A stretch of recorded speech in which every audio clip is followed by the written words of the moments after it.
জীবনে চলার পথে সবসময় সেই মানুষটাকে বেছে নাও যে তোমাকে প্রতিটা পদক্ষেপে মোটিভেট করবে। কারণ কে কতটা দেখতে সুন্দর, কে কতটা স্মার্ট, কার কত ভালো ড্রেসিং সেন্স, এই ব্যাপারগুলো ইনস্টাগ্রাম আর ফেসবুকের মধ্যেই সীমাবদ্ধ থাকে। আর আমাদের জীবনটা রিলস কিংবা প্রোফাইল পিকচারের মতো পারফেক্ট হয় না। এখানে আমরা প্রতিনিয়ত আঘাত পাই, ক্ষতবিক্ষত হই, আমাদের কান্না পায়, সব কিছু ছেড়ে পালিয়ে যেতে ইচ্ছে করে।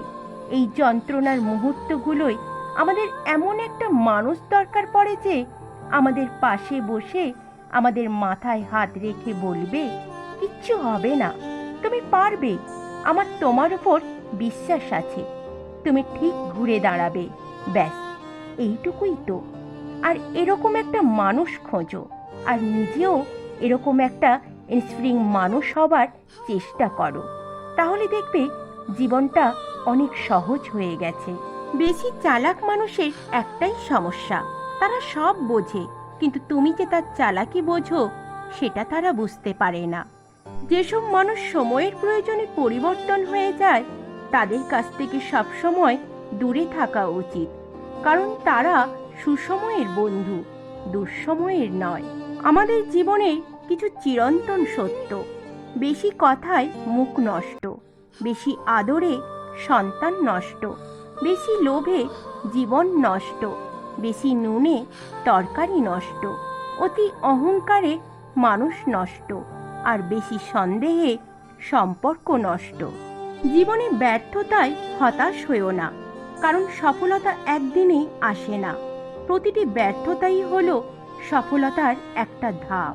স্বপ্ন দেখতে শেখো, কারণ স্বপ্ন না দেখলে তুমি কখনোই সফল হতে পারবে না। তুমি যার জন্য পুরো পৃথিবী ছেড়ে দিতে রাজি, স্বার্থ শেষ হলে সে তোমাকেই ছেড়ে দেবে।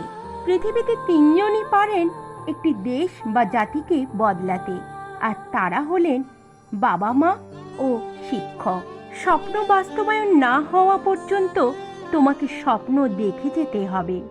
মেধাবী হয়ে গর্ব করার কিছুই নেই, শয়তানও কিন্তু মেধাবী হয়।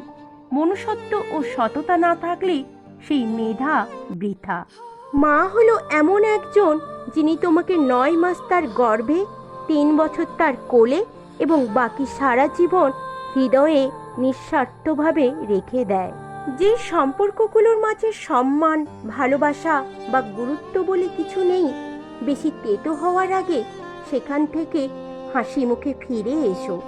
নামমাত্র সম্পর্ক রাখার চেয়ে না রাখা অনেক ভালো। শরীর থেকে মেদ, মাথা থেকে জেদ আর মন থেকে ভেদাভেদ ঝেড়ে ফেলো, দেখবে জীবন কত সুন্দর এবং মধুর হয়ে গেছে। তুমি আমার চেয়েও ভালো মেয়ে পাবে। এই বাক্যের সারাংশ হচ্ছে, সে তোমার চেয়েও ভালো ছেলে পেয়ে গেছে। পা না ভিজিয়ে হয়তো সাগর পাড়ি দেওয়া যায়, কিন্তু চোখ না ভিজিয়ে জীবন পাড়ি দেওয়া অসম্ভব। অপেক্ষা কেউ কারো জন্য করে না। শেষ দিনেও শ্মশানে এসে প্রিয়জনেরা তাড়াহুড়ো করেন। আর কতক্ষণ লাগবে বডি পুড়তে? জ্ঞানী আগে চিন্তা করে, তারপর কথা বলে, আর মূর্খ আগে কথা বলে, তারপর চিন্তা করে। অহংকার করার মতো অনেক কিছু থাকা সত্ত্বেও যারা খুব সাধারণভাবে জীবনযাপন করে তারাই সবার মাঝে অসাধারণ হয়ে বেঁচে থাকে। জোর করে হাসা যায়, কিন্তু কান্না করা যায় না। কাউকে ভালোবাসো বোঝানোর সবচেয়ে বড় অনুভূতি হলো কান্না করা, কারণ যার জন্য চোখের জল আসে না তার প্রতি কখনোই ভালোবাসা থাকে না। যা তোমাকে ভাঙতে পারে তা তোমাকে গড়তে পারে না, আর যে তোমাকে ভালোবাসে সে কখনোই ছেড়ে যাবে না। হারিয়ে না গেলে কেউ শূন্যতা বোঝে না, তাই জীবনে হারিয়ে যাওয়াটা প্রয়োজন। জীবনে একবার হলেও খারাপ সময়টুকু আসা দরকার, কেননা কে প্রিয়জন আর কে প্রয়োজন সেটা বোঝা যায়। চাইলেই নিজের ইচ্ছে মতো সমস্ত কিছু পাল্টে ফেলা যায় না। কিছু মেনে নিতে হয়, আর কিছু মানিয়ে নিতে হয়। ক্ষমা তাকেই করো যে অজান্তে ভুল করে, তাকে ক্ষমা কখনোই করো না যে জেনে বুঝে বেঈমানি করে। মিথ্যে কথা বলে চালাক হওয়া যায়, তবে কখনোই মিথ্যে দিয়ে বড় মানুষ হওয়া যায় না।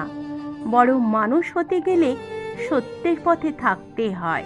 মানসিক শান্তি তখনই আসবে যখন তুমি মানুষের চিন্তা বাদ দিয়ে নিজের জন্য বাঁচতে শুরু করবে। যদি ভালো পেন্সিল হতে না পারো কারো সুখের গল্প লেখার জন্য, তাহলে ভালো রাবার হও, যেন কারো দুঃখ মুছে দিতে পারো। বেঈমান কখনো অপরিচিত মানুষগুলো হয় না, খুব কাছের মানুষগুলোই বেঈমান হয়। তোমার একটু অভিমানের জন্য যদি কারো চোখে জল আসে, তবে মনে রেখো তার চেয়ে বেশি আর কেউ তোমাকে ভালোবাসতে পারবে না। কিছু মানুষ মনের অজান্তেই খুব কাছে আসে, আবার অনেক দূরে চলে যায়, কিন্তু যে চলে যায় সে কখনোই বুঝতে পারে না তার চলে যাওয়াটা কারো কাছে অনেকটা কষ্টে।